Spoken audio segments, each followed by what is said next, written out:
This week in the bonus round, our E3 2015 preview continues. We've talked about the big three companies, Sony, Microsoft, and Nintendo, but what about the other big franchises? We'll debate all the other games that might be at E3 with Ben Howard, Sophia Tong, and Andy McNamara right now in the bonus round. Hey, welcome back to the bonus round as we preview E3 2015. I am here in beautiful Santa Monica with Ben Howard, Sophia Tong, and Andy McNamara. E3 is coming very soon, and there are lots of rumors about some of the big games and also some big franchises that might be re-emerging. Bethesda recently teased that Doom, I actually got to see it for the first time at QuakeCon last year. They haven't shown it to the public, and they're going to do that at their first ever press conference. Let's talk about some of the rumors and some of the things that may be coming. Andy, we'll start with you. Bethesda's press conference, first time they've ever done something at the Dolby Theater, the home of the Oscars. People are expecting big things. Of course, Fallout is the game that everyone wants to hope that that's what's being made. I mean, maybe it's not even that game. Who knows what Todd Howard and his team are working on. What are you expecting from sort of Bethesda? You think they're going to, I mean, they're doing a big press conference. They've got to have big news, right? Well, I mean, I think if people don't know the name Todd Howard, they should, because he is the magic man. I mean, that's a whole team back there, but you know, that's what brought us Skyrim. That's what brought Fallout back from obscurity. You don't do a press conference unless it is a Todd Howard game that you're going to have there. So I'm pretty positive that it will be. You know, I think Fallout is obviously the lead here. I think they've always kind of gone between a Elder Scrolls game to another kind of thing as far as like the last trend that you see. So I think the trend certainly points to it being Fallout. And Doom, I think we've been waiting for Doom for forever, and they've already confirmed that that's going to be at the show. So you know, when you take Doom and a Todd Howard Bethesda RPG and put them together, I mean, that alone is pretty impressive. But you know, you may see something from, you know, what's the Dishonored team up to? Arcane. You know, what could Arcane be doing? You know, they've got a couple other studios, so maybe we'll see a full lineup from Bethesda. So I think it'll be interesting to see. I mean, what I get from Bethesda is that they're walking into this thinking they're going to win Game of the Show with the RPG that they are bringing. I think they feel pretty confident in what they've got coming, and I think, I mean, I know at least in our office we're like, man, you know, we want to see this. I saw even around Game Awards, so I mean, anything related to Bethesda, I mean, there's so much kind of pent-up excitement about what that team could be doing, and yeah, as you said, it seems like all the signs are pointing to at least some degree of announcement, but you know, is it just a teaser trailer? Is it a full-on demo? I mean, that's what people don't know. Well, I think that's the thing. I mean, I think that game, and I think for us at GameSpot, if there's one game that has the potential to steal the entire show, if it is Fallout 4, it's Fallout 4, right? But what we hope is that it's not just a teaser trailer. That if they do bring it, we don't want to see just a teaser. Here's an hour. We actually want to see something substantial, a 10-minute kind of playthrough of what that game is. You know, well, so I mean, history shows. I mean, you know, like pre-E3s and Judges Weeks like this, we've sat down and I mean, the Todd Howard walkthrough of his games are like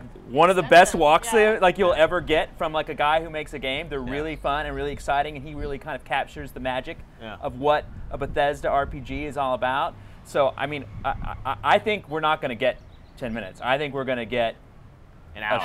We're going to get a show, right? They're going to rent out the theater and not show it for a good length of time. And I mean, I hope I'm right, but I really think we're going to get a show. I mean, we talk about Sony and Microsoft, and like really Bethesda Square has a press conference. I mean, they could be coming out with huge franchises that can get everyone really excited. Maybe just ignore Microsoft and Sony at the end of the day. That's right, because I mean, if it is all about the games, it's like, you know, Uncharted's big, Halo's big, but yeah, something like a Fallout, that would just be completely out there, and you know, there could be other surprises, right? I mean, it was interesting last year that like Rockstar Games showed up in the Sony press conference and announced GTA Next Gen, which was unexpected. So it's like, what's Rockstar working on now? You know, no one knows. Red Dead Redemption 2. Beyond Good and Evil 2. That's the one. Exactly.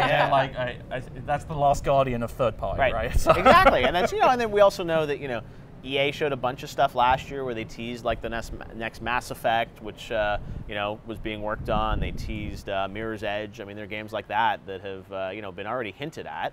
But could there be other games out there? And this is the moment where, I think as you said, Sophia, it's a question of, you know, how much are they going to show, right? And even if they tease, you know, a game, it's like, are we getting 30 seconds or are we getting 30 minutes? I'd be really surprised if Square showed more than 30 seconds of Kingdom Hearts 3, like if that would ever happen. But Kingdom Hearts is another great game where, I mean, I know they switch engines. Like, imagine they show up with Kingdom Hearts, whether it's at a first-party press conference or the Square press conference. That would be a big moment too. But Square has Deus Ex. I mean, let's not forget that. Just Cause 3. I mean, there are a lot of big titles coming from third party. I mean, at least on the slate, whether they make it this year or not. But there's stuff coming. Yeah, the power of Kingdom Hearts. I mean, I was sat next to someone who was crying during the announcement last year and described it as the greatest moment of her life. Yeah, I almost lost it. So you know, I think that. No, that's the thing, is the passion, right? And I think, and that's what's great about these big franchises, is when they finally come back, you want them to be back. And it feels like this is the year where the stars are aligning for some of that to happen. And it's like, you know, you only need a couple of them at an E3, but I feel like there's enough momentum there that between all the companies and all the events that week, you know you're going to get like 2 to 3 big moments. Well, the platforms are mature now, right? We're 2 years in. I mean, if we're not starting to get the really good stuff now, then when are we going to get it? And well, next year will be a great year. Everything gets bumped. Well, that's the other thing. It's like you get excited, and then it's like, oh wait, now it's 2016, now it's 2017, and yeah, we've all been through this many years, and you get excited. And that's the thing, is even what Bethesda announces, are those games coming out this year? Are they coming out next year? I mean, that's really the question too. Is it the start of a conversation, or is someone going to pull a Beyonce-style album release where it's like, hey, here's the game, and it's coming out, in 2 months or something like that. I mean, you never know, because the cycles, I think, are getting shorter. About Andy knows this from his covers too. It's like people are coming very tight about saying like, hey, we're going to talk about this game for 5 or 6 months, and then it's going to come out. Which is generally a good thing, I think. Exactly. I mean, you look at what happened with Watch Dogs. I mean, that game was over talked about, over a very long period of time. I think. We can. If you the Division, same thing. That's been talked about for years and years, and it's like, I guess maybe coming this year, but lots of rumors. So, is there anything when you look at sort of the landscape of E3 for you guys, not specific to one platform, but is there a most anticipated game, something that for you that you really want to see there? I mean, other than The Last Guardian, I've been waiting for Kingdom Hearts 3 for a really long time. Okay. That'd be a high bar. Maybe we'll get both. Who knows? Yeah, maybe. That'd be a great year. Yeah, I mean, I think one of the ones I would like to see, which just because I'm kind of wrapped up, I think, in the Star Wars action at this point, is I think we're going to see Battlefront, obviously, but I'd like to see some of the other what Amy Hennig's doing? Yeah, like Amy Hennig. They kind of they teased Battlefront last year. Perhaps they go Battlefront's this year. See, I saw they were teasing it might be like a Han Solo game or something. Yeah, there's been talk along that. So I'd be interested to see that. I mean, I think kind of showing. I mean, even the movies have kind of said like, hey, here's the next part of what we're doing in the kind of the movie puzzle, right? And so I think getting that next piece in the game puzzle might be a really interesting thing that we could see at E3 that I at least I think would be a surprise for me. Yeah. And Last Guardian, I mean, every year I go in wanting to see. I want to see more. We've heard it canceled. We've heard it's not canceled. I mean, you can't really know. I've looked at that every year with but all these things. I'm going with hope, right? Let's go with hope. For me, it's Beyond Good and Evil 2. I mean, that first game is such an important game for me, and I remember they teased it it was what, 6-7 years ago. That little I mean, and they've said it's kind of happening, but they've no timelines or anything. So, and every year I sit in the Ubisoft press conference and kind of think, oh, here it comes. Is it over yet? And it's fades to black. You're like, this might be the moment. This post-apocalyptic action game does not feel like Beyond Good and Evil 2. So.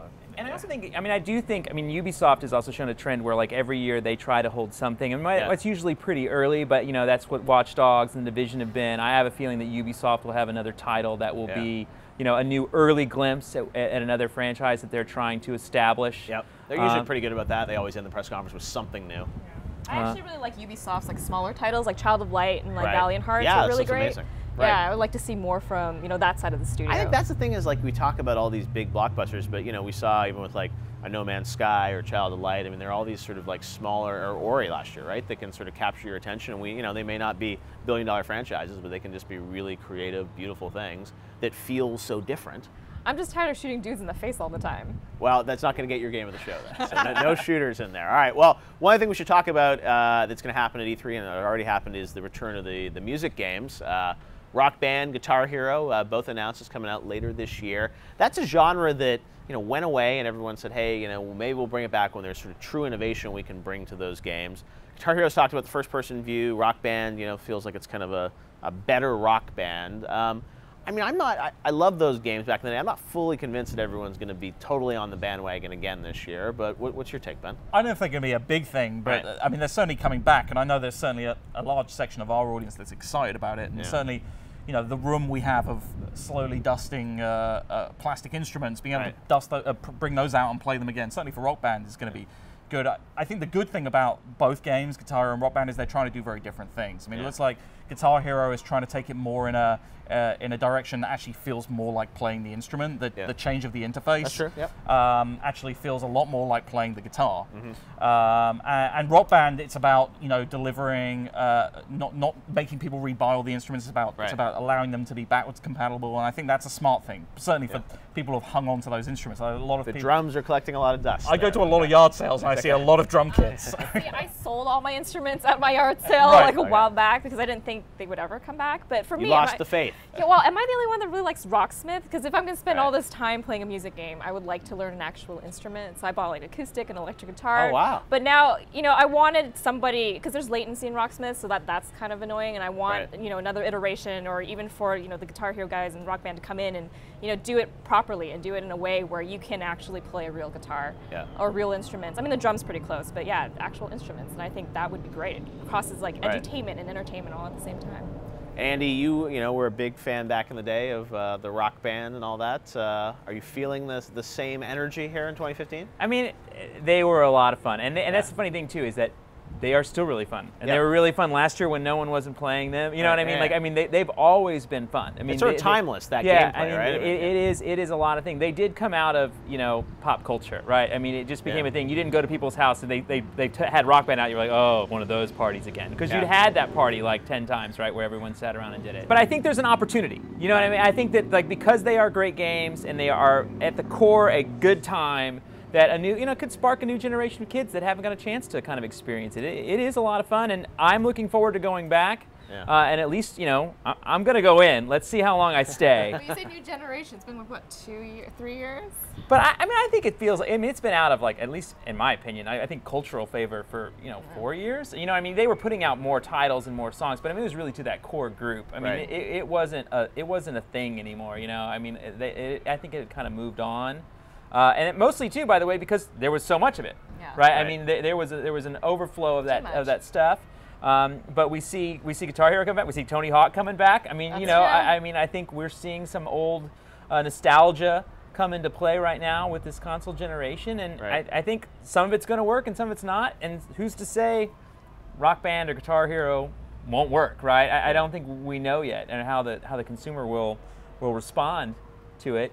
But it certainly is. I think we all have those images of those dusty instruments, and I think there is some apprehension that we get from that of do I want that stuff in my house again, right? And I think that's a barrier that these two titles in particular have to overcome versus, Tony Hawk or something like that, where there's just pure I can download this, play it. Yeah. We'll see. All the old things are coming back, and there'll be some new things too at E3. Make sure to watch all the coverage of E3 on GameTrailers. Thanks to Ben, Sophia, and Andy for joining us, and we will see you guys at E3.